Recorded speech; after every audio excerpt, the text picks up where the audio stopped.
Good morning friends, welcome to another episode of the স্টাইনিনেস্ট। আশা করছি তোমরা সবাই খুব ভালো আছো।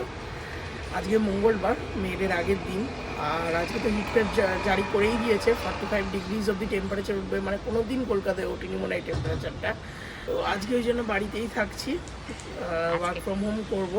প্রচণ্ড গরম বাইরে, বিকেলের আগে তো বেরোনোর কোনো প্ল্যানই নেই। যদিও বাবাকে আজকে একটু বেরোতেই হচ্ছে, অফিসে দরকারি কাজ আছে, তো যেতেই হবে, না গেলে হবে না যে জিনিসটা। তো আজকে আরেকটা কারণে দিনটা স্পেশাল, সেটা হচ্ছে আজকে পোপো 5 মান্থস কমপ্লিট করবে। তো আমরা কি করছি, এভরি কমপ্লিশন অফ মান্থ আমরা সেলিব্রেট করি একটা পুচকো কেক কাটিং করে। ওর জন্য একটা ছোট্ট কেক আনি, সেই ছোট্ট কেক কাটিং হয়, সেলিব্রেট হয়। তো এভরি 30th অফ মান্থ আমরা এই জিনিসটা করি, বিকজ ও 30th নভেম্বর হয়েছে, তো every 30th of the month করি আমরা এই জিনিসটা। তো তোমরা দেখতে থাকো। এই যে আজকে আমাদের ব্রেকফাস্ট হচ্ছে ডালিয়াটা উপমার মতো করা হয়েছে, আর মিষ্টি। আসলে গরম পড়েছে তো, আর বেশি তেলে ভাজাভুজি ঠিক নয়। লাইট ব্রেকফাস্ট একদম। আজকে পোপোর 5 মান্থস বার্থডে। মাম্মা সবাইকে বলে দাও, ওইদিকে দেখো, সবাইকে হাই গুড মর্নিং জানিয়ে দাও।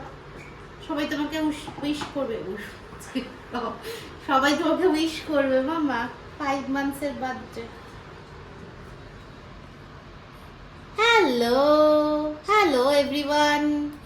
পিঙ্গু দিদি কই? পিঙ্গু দিদি কই? পিঙ্গু দিদি কই?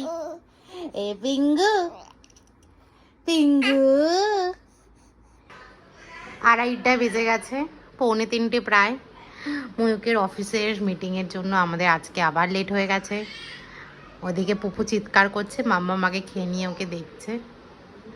আর আজকে আমাদের লাঞ্চের মেনু হচ্ছে উচ্ছে ভাজা, তারপর এটা কি জানো, না না না এটা কি, চিংড়ি মাছ ভেন্ডি আলু দিয়ে তরকারি, পাতলা টক ডাল গরমের সময়, এই যে আম দেওয়া, কোথায় গেল এই যে আম দেওয়া, আর হচ্ছে পাবদা মাছের ঝাল।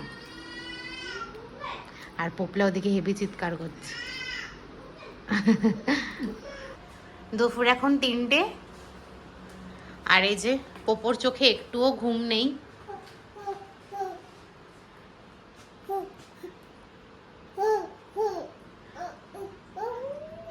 এটা কেন করছে বলো, দেখো, এটার জন্য। ও এখন এই সিটটার মধ্যে বসবে, এই গরমে নাকি ও এখানে সিটে বসবে। বিছানায়তেও শুচ্ছে না, কোলে নিয়ে ওকে ঘুরতে হবে এখন। ময়ূক এখন ঘুরছে, আমি একটু শুয়ে পড়ি। আবার ময়ূকের মিটিং আছে 4টের পর, 1 ঘন্টা ও একটু টাইম দিক, আমি 1 ঘন্টা রেস্ট নেব, তারপর আবার আমি নেব। হ্যাঁ মা, পোপোর নতুন সিট এসছে, কার সিট আমরা নিয়েছি, যেহেতু গাড়িতে অনেক ট্রাভেল করি। তো দেখো পুরো কমফোর্টেবলি বসে আছে। মাম্মা ভালো লাগছে? ভালো লাগছে? তুমি এবার নিজের সিটে বসে বসে যাবে। হ্যাঁ দেখো, পোপইকে ফটোশুটের জন্য এখন হাসানোর চেষ্টা চলছে।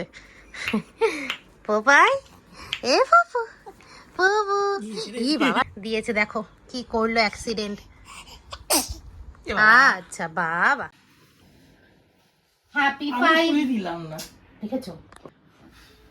Happy 5 months to Priyan, happy 5 months to Priyan.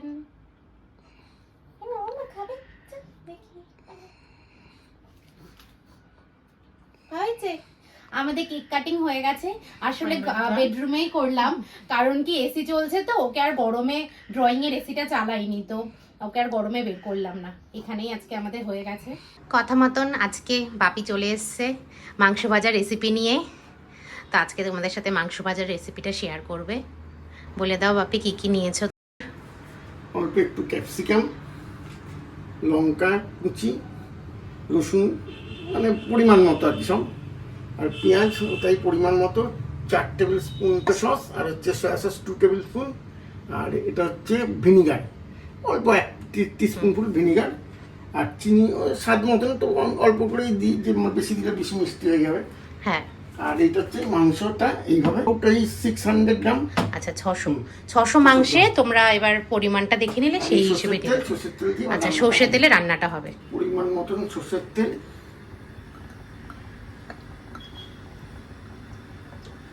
মাটিটা ফ্রাই করতে হবে তো একটু দিয়ে দিই।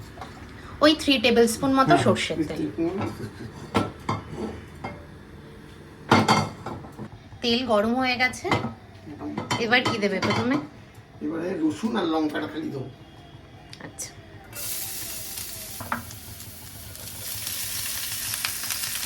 এটাকে একটু ভালো করে একটু ভেজে নেব, একটু ব্রাউনিশ কালার হয়ে গেল। এইবারে আমি দেবো পেঁয়াজ আর ক্যাপসিকাম। ক্যাপসিকাম দিলাম, পেঁয়াজ।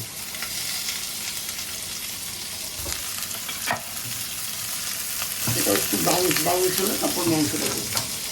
হয়েই গেছে, একদম ব্রাউনিশ হয়ে গেছে। এবার মাংসটা দেবো।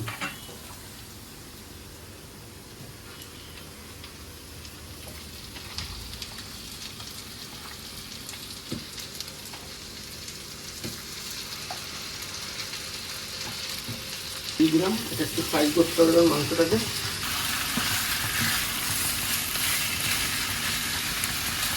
হালকা একটু লাল লাল মতন ভাজা হয়েছে। এইবার আমি টমেটো সস আর সয়া সস আর ভিনিগারটা দিয়ে দিই।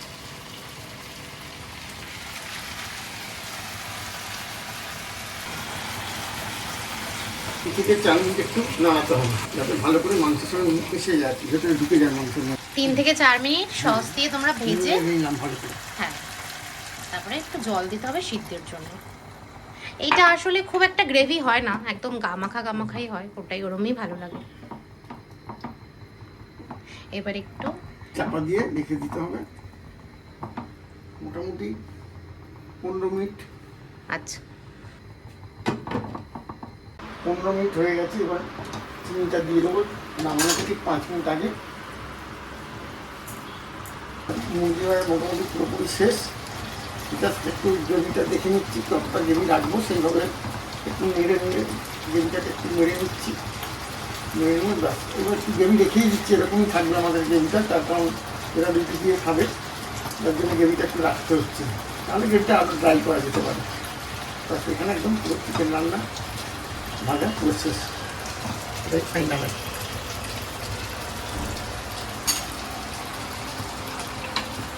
বসে আছি মাংস ভাজা আর রুটি নিয়ে। এটা ঠিক মাংস ভাজা না, মাংসের রোস্ট বেসিক্যালি। তো চিকেনটা তো আজকে ভালোই খেলাম।